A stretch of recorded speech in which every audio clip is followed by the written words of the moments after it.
Buenos dias, everybody. It's Friday. We nearly made it to the weekend. Going to be there soon enough. Fun and games in yen today. Who'd have thunk it? We'll get through all that, but some big old moves happening this morning. Probably we need to be a bit careful of, but we'll get over that. I'll give you my thoughts of that shortly. Let's get stuck right into it. China's FX regulator says that supply and demand in FX markets in the first half of the year were basically balanced. So not seeing too much of these recent moves in dollar China. Says the Fed tightening is coming to an end and thus the spillover effect is weakening. China lending rate may drop further in Q3 if the PBOC cuts the RRR, according to people talking to the Shanghai Security News. Pretty much economists giving their view on that. We're going to come over to Japan, and everything's been happening in sort of stages. So obviously last night we had the CPI data, which came in on one of the core numbers as expected, 3.3% versus 3.2 prior. The main CPI number came in a little lower than expected though, 3.3% versus 3.5 expected. So only a pip up on the month before. There is another measure that's not on this calendar. That's the fresh food and energy, the core. That also came in as expected at 4.2% and down a pip from the prior 4.3%. So bit of a messy picture, but overall inflation has risen, whichever measure you look at, or is staying particularly sticky and well above the Bank of Japan's target. Now, what we've seen is since then that there's been a poll out from Reuters and a lot more easing of tweak hopes for next week. According to economists polled by Reuters, 77% of them say that they will not start unwinding their ultra easy monetary policy in July.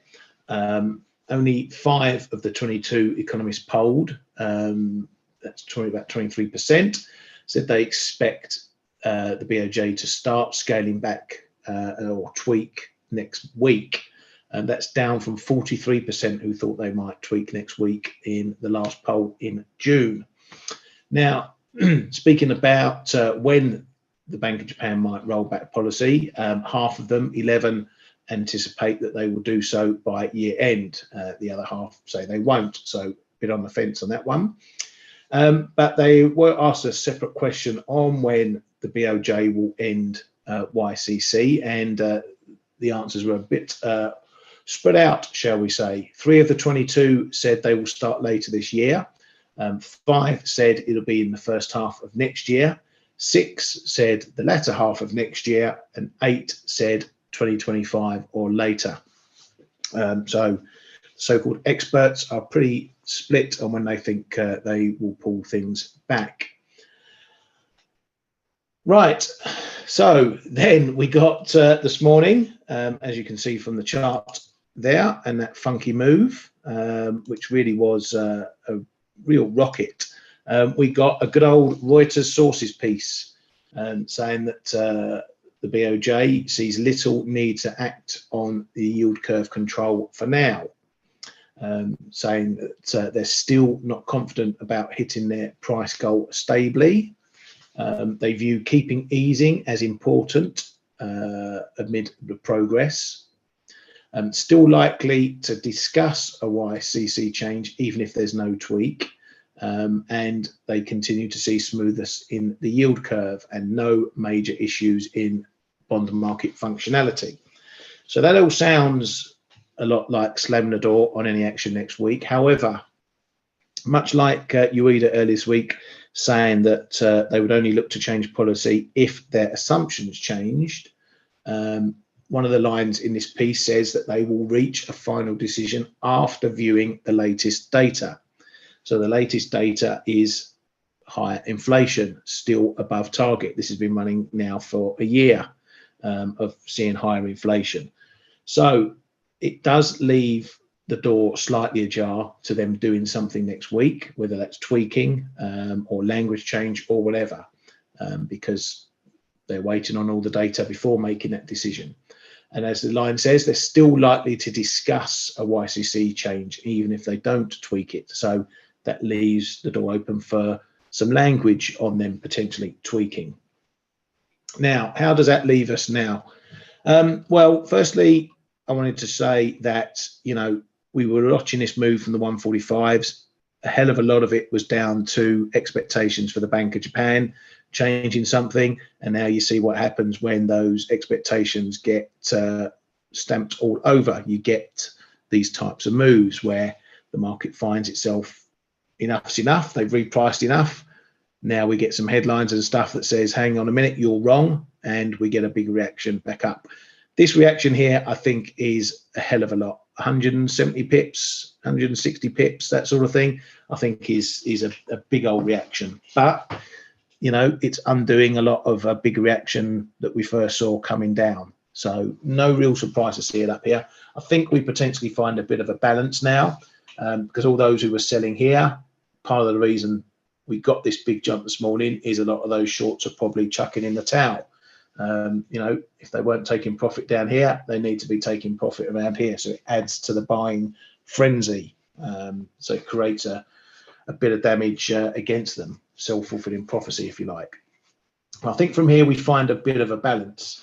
Now, for the BOJ, they're in a bit of a situation, and we need to know how the land lies from here. Okay, now there's probably three main scenarios. They do nothing. They keep everything unchanged, including language, including forecasts. Okay, if they do that, this thing is heading probably to 150, let alone back to 145. If there's a complete unchanged scenario across everything at next week's meeting. However, if they don't tweak, don't change language for a tweak, but up their inflation forecasts, and those inflation forecasts go above 2%, that's going to get the market trying to price a later tweak, maybe as October, as some have mentioned already. So that would be a bit of a hawkish tilt anyway. Now, what they could do is up their forecasts and do a little tweak, get it out the way, give themselves some room. That would probably be the most hawkish scenario. And then we're likely to see yen strengthening quite a bit. And, we're probably going to be down back at 138, if not worse. So those are the three main scenarios I'm looking for now. I think one is unlikely. I think two is probably the strongest possibility, i.e. they don't tweak, but they up their inflation forecasts, maybe language on a future tweak, and the market interprets that as there's a tweak to come. Or three, they up forecasts, up their language, and actually tweak. So I think number two is where we're sitting at the moment. That in itself would be bullish for the yen, but I just, on the balance of things sitting here now, I can't see them coming out of this meeting without the market seeing it as a hawkish shift, be it small or large. So that's where I think we are for now. So I think going into the meeting, I think yen strength is probably the most likely outcome from this. But obviously we have to take the Fed into consideration, everything goes on there. But what it might do is give us an opportunity, okay? If the Fed are in any way unhawkish or dovish, then obviously dollar yen is going to fall. Then, going into the Bank of Japan where your risk lies, that means we could get a further fall or it goes down. Now, if the Fed are hawkish and keep their language pretty strong and we see the dollar rise, that's dollar yen going up, then I think that may be an opportunity to look at shorts into the Bank of Japan. Because as I say, I don't think they come out of this with any sort of dovishness at the end of this meeting. So that's the sort of opportunity I'm looking at right now. Obviously, the price action will have to conform and other events will have to conform as well. We've got US data, we've got whatever happens on the US side till then. So lots can happen, but that's my early thoughts for next week's BOJ as to how to play it. Right, moving on, we'll come back and look at the prices and this in a bit more detail shortly. In the UK, Sunak lost 2 out of 3 seats last night in the by-elections, which sort of can be considered a bit of a political win, as it could have been far worse. But also that the voting showed that the opposition party Labour may not be quite the shoo-in for an election victory. So I think we could probably well be heading for political impasse at the general election. Now, there's rumours that the date or the month for that election is going to be November next year. So that might need to be penciled in our calendars because we're going to get a lot of electioneering next week. But as far as the pound goes for the election, last night, no real moves over it. Nothing much going on there. As I say, it was a bit of a, it could have been worse, let's put it that way. He lost 2-1 instead of losing 3-0. But anyway, we should move on from that. Now, what did give the pound a bit of a kicker this morning was retail sales. As you can see there, it hasn't lasted. Retail sales came in better than expected. Let's get the data up for you. There we go. So retail sales coming in 0.7% versus 0.2% expected, and better than the 0.1% prior as well. Year-on-year sales not as bad as expected, only down 1% versus minus 1.5%. Core sales, so stripping out things like fuel and whatnot, came in also positive, decently at 0.8%, and not as bad on the year. I'm not sure why these expectations were set so low. We did have the coronation and all sorts of the additional bank holidays. And as I've been mentioning a few weeks ago, things have been pretty busy here in the UK when you go out and look around. Plenty of people about, plenty of people spending, may not be buying big ticket items, but, still going out and still enjoying themselves. Bars are still busy, restaurants are still busy. And everyone had a little spend up over the coronation. So I'm really, again, surprised that these numbers were quite so low. Over to Turkey, and they hiked by 250 basis points to 17.5%. A lot of the market were looking again for them to hike to 20% as per the previous meeting, but no, they went a bit less.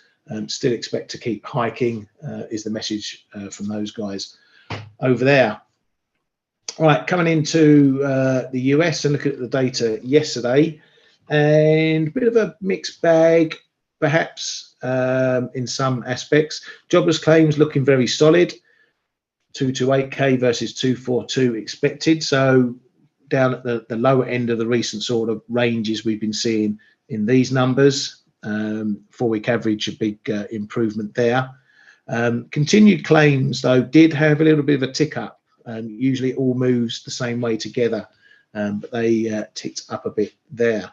Then we got the Philly Fed manufacturing, which was worse on the headline number, but better in some of the other components. Employment was still a negative, but not as bad. New orders were worse. Prices paid pulled back a little bit. But what was very strong was the conditions for the next 6 months. So expectations for the next 6 months coming in a healthy 29.1.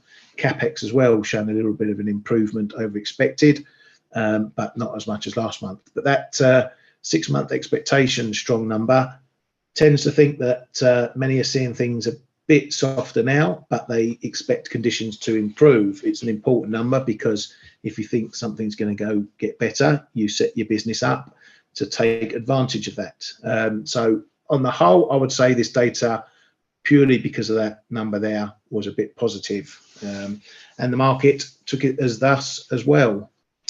Just after that, we got existing home sales, which were a little bit off, but nothing to write home about, nothing to worry about. And good old Eurozone consumer confidence coming in less crappy at minus 15.1. Maybe in your lifetimes, you'll be lucky to witness a time when it turns positive. Don't hold your breath. So after all that data, as I say, a bit of an improvement in sentiment, particularly for the Fed.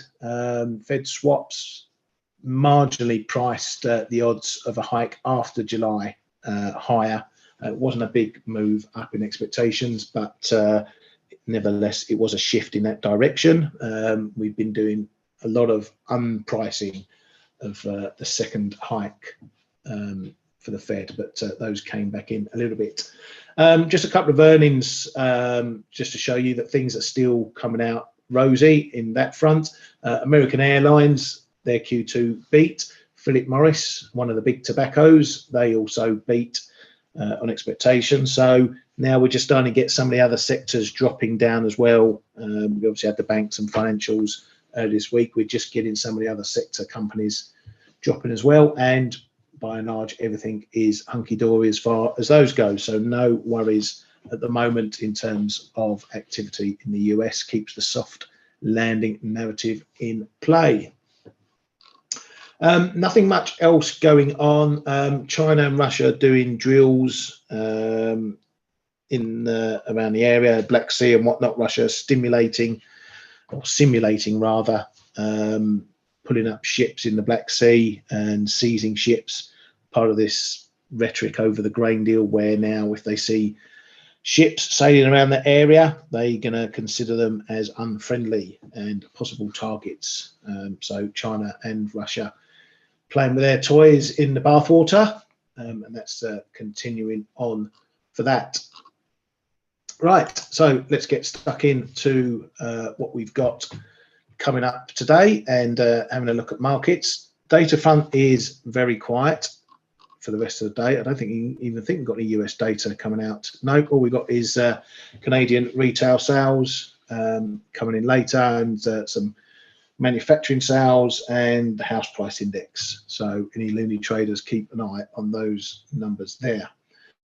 Right, so back to good old dollar yen, and I've got a bit of the hump. I had the hump this morning because I did take a break trade in the 140s, 140.03. I got in yesterday just to test this break, and overnight I got stopped out before the CPI data, and then my PC was knackered this morning, so I've been spent all morning trying to fix that, and it's the PC that runs A, my Reuters, and B, my trading platform. So the first time I heard this news from the Bank of Japan, it was on the squawk, and by the time I got my phone open to do something, it was already trading 140.80s, 140.90s. So not only did I get stopped out on my long already from 140s, I then missed grabbing the whole of that move there. So trading is hard enough, as you all know, and so when you have missed opportunities like this, it tends to give you the ump a bit. But I'm over it now. I've got no one to blame but myself. I set my rules and my stops for this trade. Couldn't do anything about it when I'm tucked up in bed, so can't really have a complaint about that.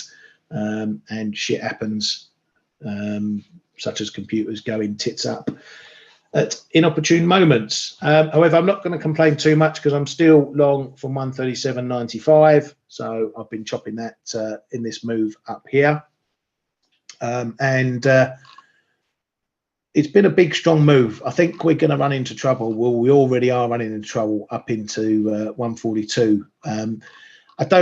I mentioned in our chat room, I don't like short-term fibs. I've put this on the chart just because, you know, if markets are quiet, it may, you know, do something. As you can see, it didn't do much at the 50 fib, carved straight through. The 61.8 is a natural old support point when we came down from 145, so it warrants keeping a close eye on. We've got another level just above 142.25, again another old support and resistance area, so worth putting in the mix. We carved through it on the way down, and then you know, it was one-way traffic from there on in. Now, as far as support goes, and I'm used in the chat room that, you know, when you get a big move like this and it carves up through a few levels, sometimes you just need to sit back, let the market do its thing, let it show you where the levels, or the support levels in this case, are going to show up. Now, I did muse that 141, 30, 40 might be somewhere that happens, and lo and behold, 141, 40 is where that's happened. From here, I think we're going to find, as I said, a bit of balance now over all these expectations. We had the boat rocking one way here. We've had the boat rocking the other way here. It's rocked a bit extreme here. So, you know, I think we're going to settle down a bit now. I would be surprised if we went through 142 today, but maybe the Yanks coming in shortly and they'll read the news and they'll give it another leg up. So if we do break 142, that's likely going to be the reason. If that happens, again, we might get a bit of an acceleration. If there's more shorts with stops around here, they're going to add a bit more as well. Maybe we get up to 143. But even if that happens, I still think, you know, we're going to start to find things a bit stickier in terms of the upside, purely, as I say, because we're going to be more balanced on these expectations now going into the BOJ. What has also been funny, what has also been funny is that now we've had this move, the old FX diplomat Kanda has been out saying that excessive moves are not what they're looking for in markets. Well, stop dropping poxy sources stories in then, and you won't get any FX volatility, my old mate. So, you know, that gave us a good laugh in the chat room. Mike, do I expect Japanese MOF officials come Monday to jawbone dollar yen down? No, I don't.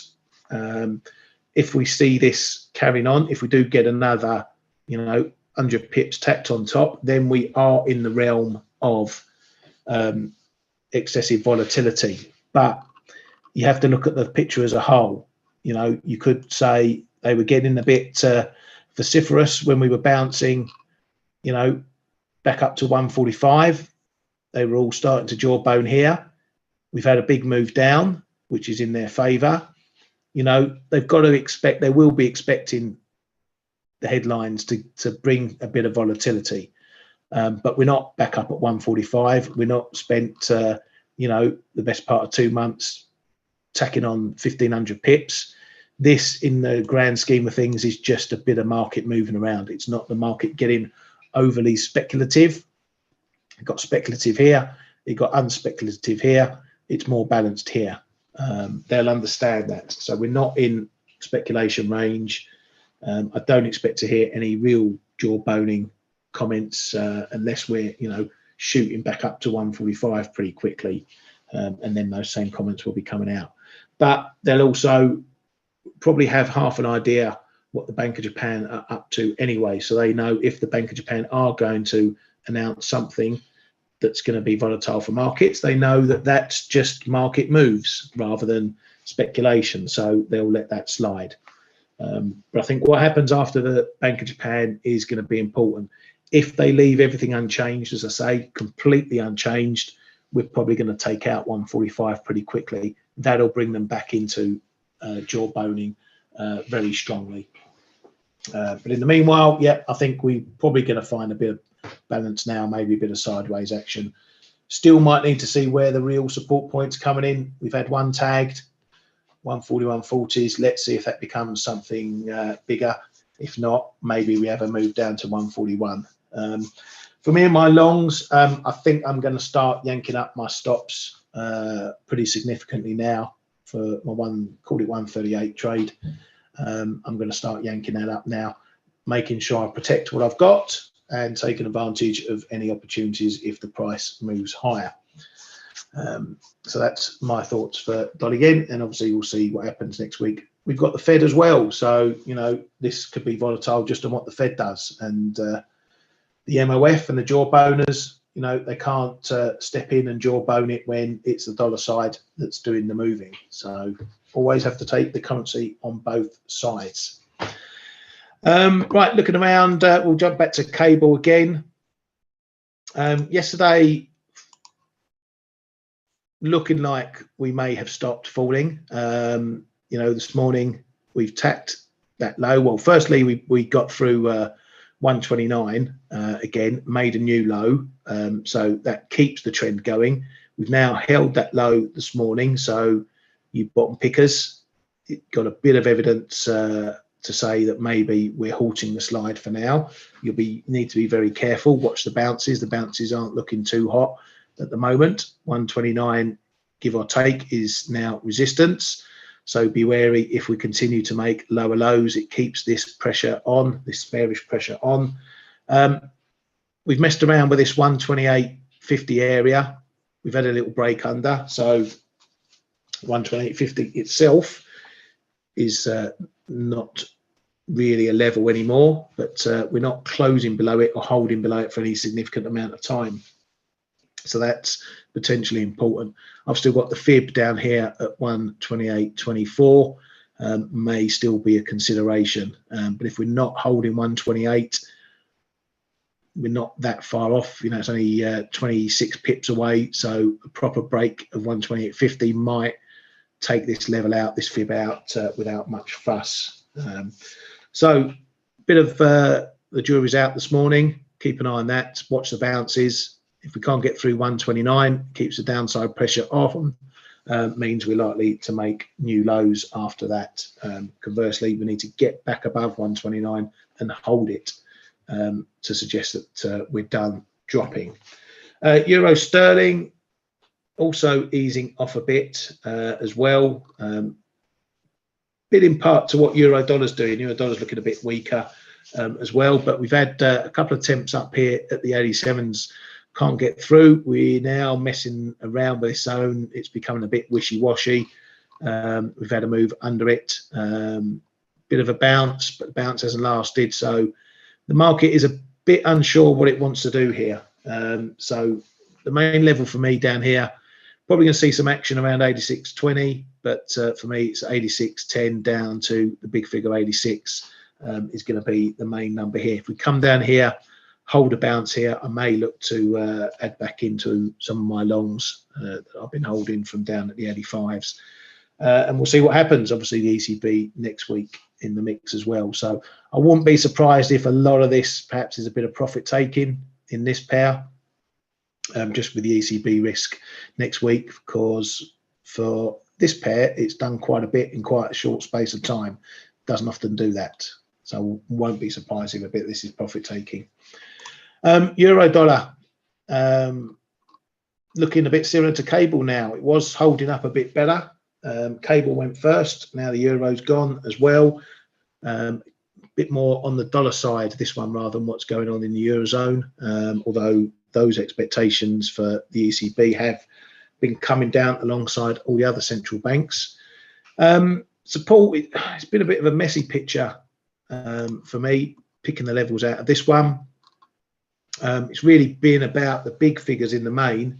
We have got this trend line that we're mucking around on, but it's not looking anything decisive. Let me just double check which trend line that one is. So that's a bit more of the short-term trend line, as you can see, just coming off the moves this year. Let's get that a bit clearer. So this is just basically back to February, just marking these along these tops here. So we're mucking around here, but it doesn't look decisive that we're going to hold it nor break it, as you can see there, just mooching around the level.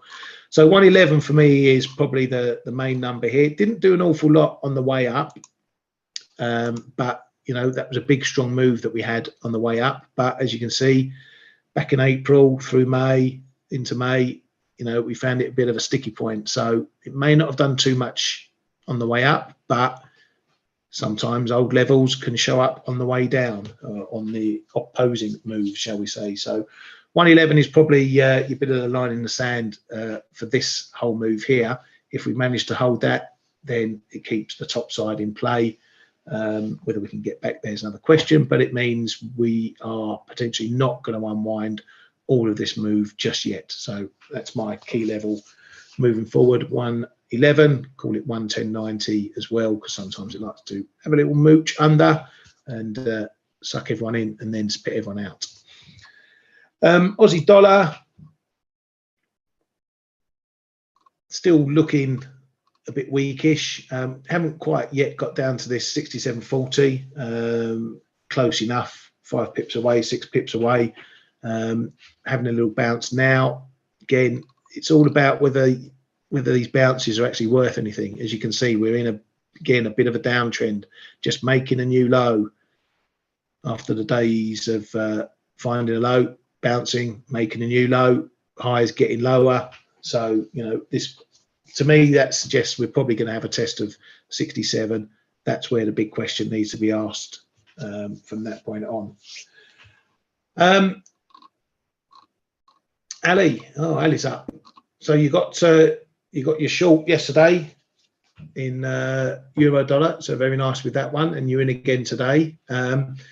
Tell me, did you get out all your trade at your profit point yesterday, or did you keep some on the board and run this break further down past where you wanted to get out of? Because it's something I was thinking about your trade yesterday, and I mentioned towards the end of the show, you know, think about taking not all the position off, leave a little bit on, give yourself something to play with, and see if you get the break through your level, which you would have done.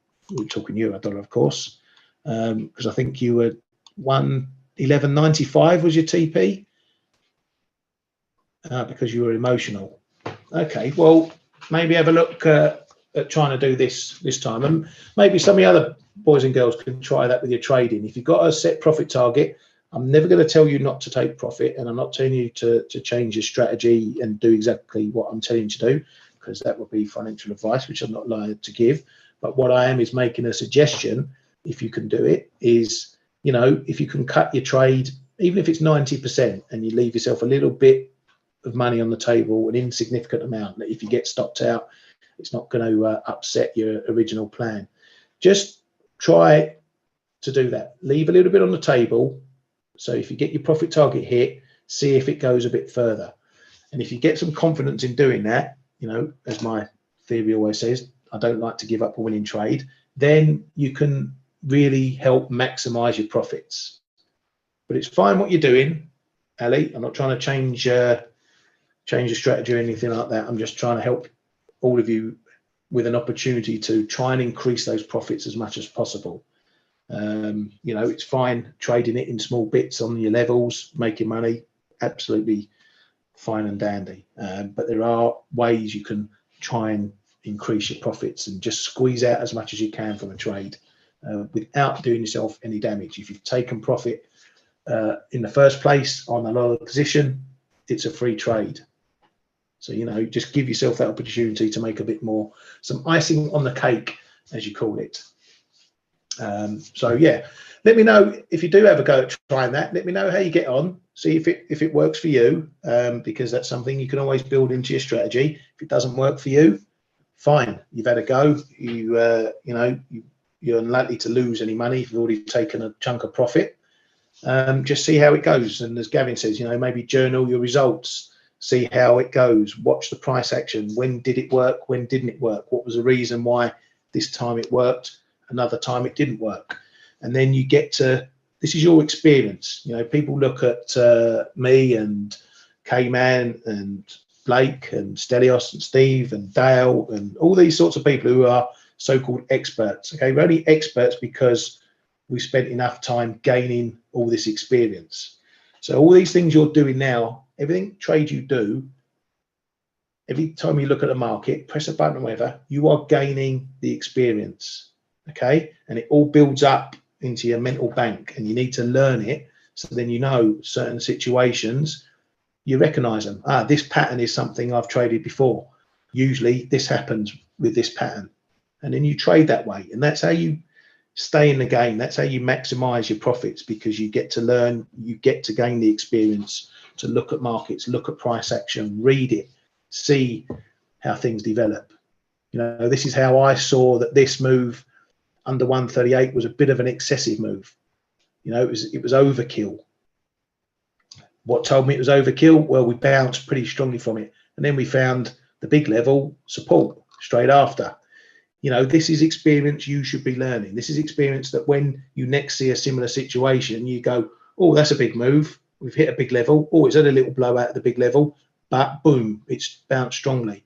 I remember that from when we were talking about that in dollar yen 6 weeks ago. Now I know how to react to it. Now I know the signals to look for, so I can capture a move that goes all the way up, another 400 pips.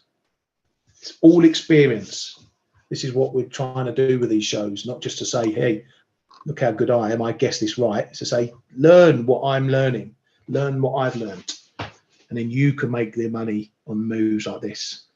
Anyway, enough preaching. It's a Friday. It's time for beer drinking, not preaching. Right, anyone else got anything you want to talk about? Come on, guys and girls. Gavin, dollar rand.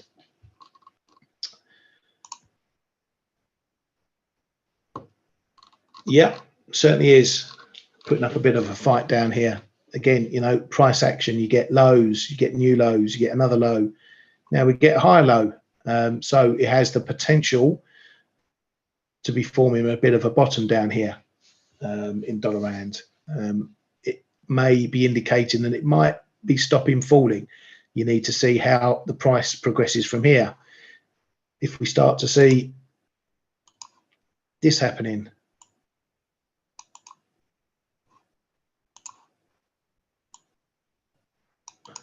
this will be different to what's been happening previously. So now you've gave yourself the price action you can view. If we come bounce up to here, come back down to this line, which will be higher than this low, then you can get a bit of greater conviction that this move is over. I don't know what's going on in the rand at the moment. I know that they're going to continue with their monetary policy likely. It's all a bit of a mess. I don't need to know what's going on in South Africa to trade the price action going on here. All I do is look at the clues, let the price action tell me what it wants to do. So it is making a bit of a potential bottom down here. So you've got a line in the sand down around 1780, call it, and a final line in the sand down against this low. But if you come down here, test this low and it holds, again, gives you some conviction that A, this move is a bit of an excessive move, and that maybe you have got more of a solid bottom in play, and it can continue higher. Now, this has had a big, excuse me, this has had a big move already, looking at something like a daily. So in the wider picture, we're still well within the trend, even with this pullback. Let's get rid of this old crap there. You can see the last time I teched up this one, but if we take that, not even close to the 38.2 yet. So you've got two different contexts going on here. You've got the longer, wider term context going on from June last year. The trend is definitely still in play. Then you've got the shorter term context where you've had a move off the top and the trend short term is coming down. So where those two lines meet is where you can often get a good trade. You know, we've got this level down here, 1770, just below the low we've already made. So a move down there in the longer term is where you're looking at for potential support. You could call this a hold of that support already. So then that makes things look a bit more bullish. So when you compare it to what's happening in the moment, in the short term, you know, you can see that price action playing out. That for now, we've stopped going down. Was it because of this support point? Maybe, but what are you going to do with it after here? What does it need to do to really turn around this short-term trend? Needs to get back above 1820 in the first instance. You know, and then that's how you do it. That's how you trade it, folks. Just let the price action do the talking. Dollar CAD, Gordon. Let's have a look at good old Looney. So those retail sales, not huge data, but it's the only data we've got. We obviously got the Bank of Canada a little bit, or the market a little bit on the fence over whether they pause or hike at the next meeting. So this could be decent data to watch for nothing else going on. Give us some moves. Again, similar situation that we're looking at in a lot of pairs trying to pick bottoms. Oh, missed it.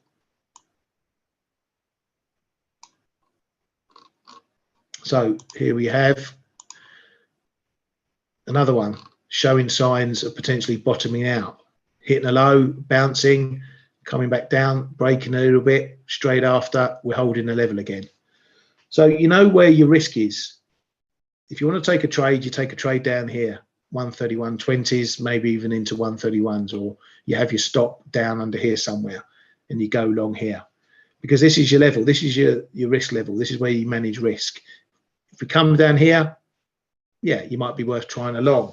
What you want to be worried about is the fact that the bounce this time is very weak. The bounce this time is weaker. So potentially it's a bit 50-50 whether we make a fresh low and break this low, given how the price action is still edging down.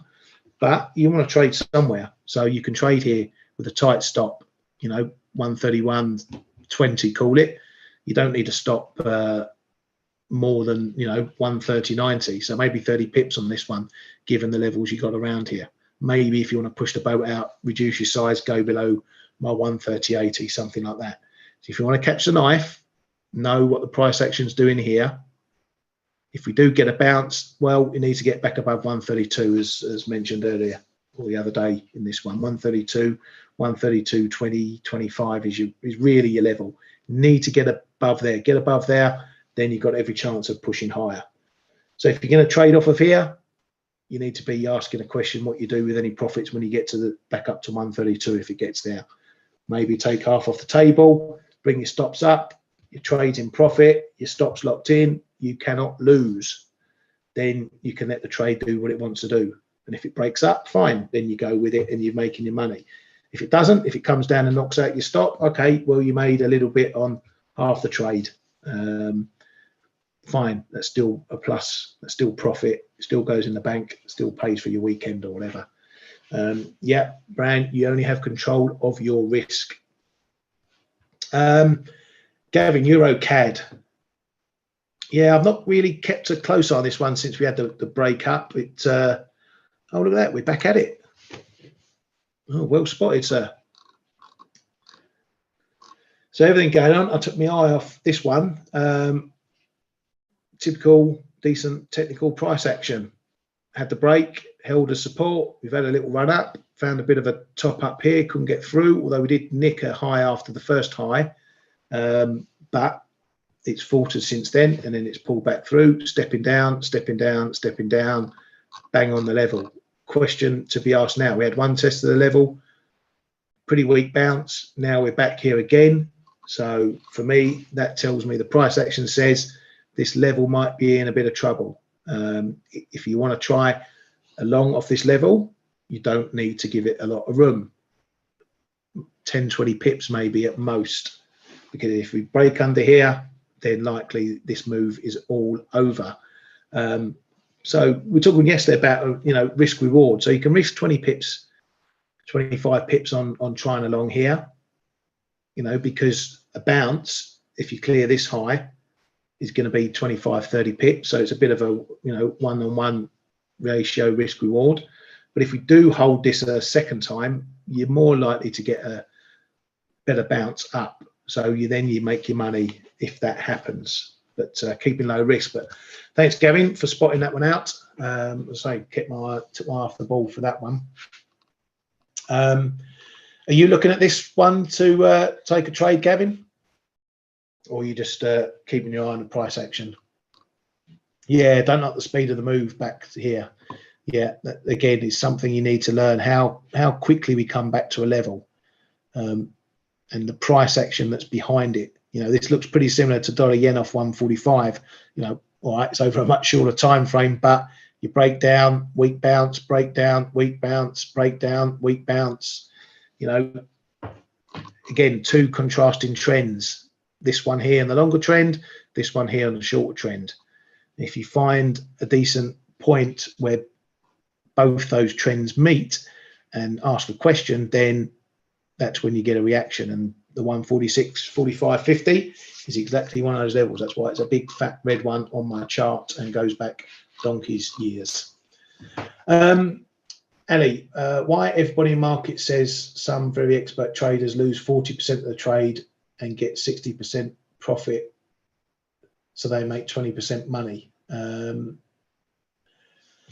I think I get what you're asking. Why do they make more money on the smaller percentage wins? I think is what you're trying to say. It might surprise you to learn. Okay, and I checked this out once because someone was talking about it. It was actually the Traders Summit last year, or maybe the one before. I think it was Mark Minervini was talking about it. and he was talking about he's only got something like a 52% win rate, which seems pretty low, doesn't it? But it's what you do with that win rate. If you can make more on your win rate than you lose on your lose rate, you're going to make money overall. And so I actually checked it out myself, and I only had at that point, I thought it was much higher because obviously I make money. It was only a 51% win rate as well. And the reason is because I maximize the winners and minimize the losers. So if only even 50-50, if you've got a 50-50 win-lose rate, if you're making 100 pips on each winning trade and only losing 50 pips on the losing trade, well, you're in profit all the way. You're not losing money. You're making money, and you're making good money. So this is what goes back to what I was saying earlier about trying to maximize your profits, trying to squeeze every pip you can out of a winning trade, because then that tips the balance between a bigger profit on your wins and smaller losses on your losers. That's the ratio you want to keep in a positive. You want to keep your winning trades higher than your losing trades. You do that, you're guaranteed to make money. So you can even have, a 49-51 win-loss rate. But if you're making more money in that 49% than you're losing on the 50, you're making money. So, you don't need a 90% win rate. No one should even think they should get close to getting a 90% win rate. All you've got to do is make more in the winners than you lose in the losers. And if you get that ratio right, then you're on easy street. You're sailing, and then you just work to reduce those losses, the amount of losing trades even more. It's okay losing less money, now work on losing less trades. You improve that ratio while keeping the winning ratio, well, then you're making very good money. So yeah, it's the thing with trying to work out things like that is that it can paint it can paint an unreal picture. You think, oh, I only win 51% of my trades. Well, if you're making double the money on the winners, that's good money. So you can't. It's like the risk reward ratio. It can paint a false picture, and you can't read too much into it. You use it as a guideline. You use it to base how you're making money. You factor that in to your win-loss ratio. And you can work it out from there, and just helps you. Those sort of things just help you keep an eye on your performance and tell you where you need to improve on things. If we make more winners, we need to take more risk. No, you don't. You don't need to take more risk. You don't need to take more risk. That's exactly what I was explaining to you before, and for the last 2 days about pushing your trades. If I get in a trade and I take half my money off when it goes my way after 20 pips, and if I've had a 20 pip stop, I bring my stop up to minus 10 pips or minus 5 pips, I'm guaranteed to make money. Okay. Now, if I get out my trade there and then, I can't make any more money. I've made what I've made. That's it. Done. Move on. But the reason I'll take half off or some of the position off is because if the trade keeps going my way, that's where I maximize my profits. I'm not risking anymore. I mean, in fact, I'm risking even less because I've cut some trade and I've pulled my stop up. So my risk is already down. And now I can let the winning side take care of itself and push that side. Okay, so you've got it now, Ali. Good stuff. Good stuff. You've got to push those winners. I can't stress it enough. But no, you don't need to take more risk on it. Good. I should write this all down, or you should write this all down, Ali. Stick it on a notepad and reflect back on it. Right, let's have a quick look around. I've not got too much interest in much else. Oil's been edging back higher again. I don't know if this is a bit geopolitical or what's going on with producers and whatnot, but certainly it's not going down. And I was thinking about trying along if we got down here, but doesn't look like we're getting back down to this zone anytime soon. So price action says that we may be getting a little bit of a move higher. We'll see if it breaks this prior high here up in the 77s. If we do, we're probably on for a run to 80. I'm not too interested in getting stuck in around these sort of levels. What I will look to do is maybe play the range, the bigger range, if we get up near the top, and that's up around 82.50, which, as you can see, old fib level, but it's also been a bit of a decent support and resistance point.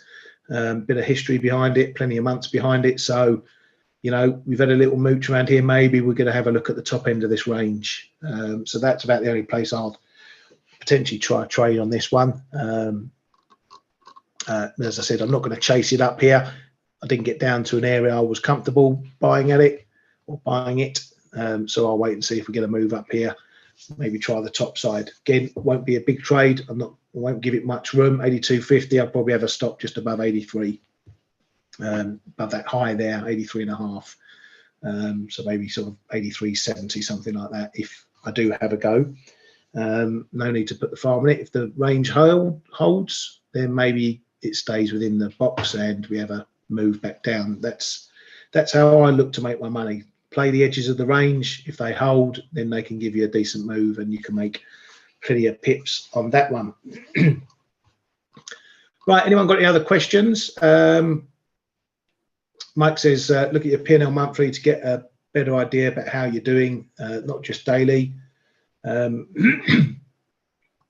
Yeah, you know, the good thing about technology these days and a lot of platforms is they do give you a lot of analysis on trade performance and whatnot. It's always worth monitoring, keeping an eye on, but don't become a slave to it. You know, don't just look at your numbers and think, oh, you know, I need to maintain those numbers, or, you know, we always need to improve. But yeah, just don't become a slave to it. If you're making money, that's all you want to do. Doesn't matter if you're making small money or big money. You can always improve. It's all about making sure, first and foremost, you're not losing money. If you're not losing money, the rest should take care of itself. Anyway, enough lessons. Right, I'm going to call that a day, folks, because it's been a very tough week, a bit knackered. I'm going to be finishing early because the kids pack up from school. They get a half day today, so going to take them out and treat the kids to an ice cream, one between them, because my Dolly N 140 trade got stopped out last night. If I was still in that, I could have bought them an ice cream each, my two sons. So I'm going to, one ice cream, 2 spoons for those 2 guys. Anyway, joking, of course. Thank you very much for coming to the Flow Show this week. I believe the K-Meister will be back next week, as probably will Stelios be if he's not buried up to his eyeballs in sand by his kids. So back to full steam, potentially from Monday. A big week, big central bank week, obviously, so lots to keep us entertained. Thank you very much. Have a great weekend. Have a great rest of your day. Good trading to you all. See you all on Monday. Have a great weekend.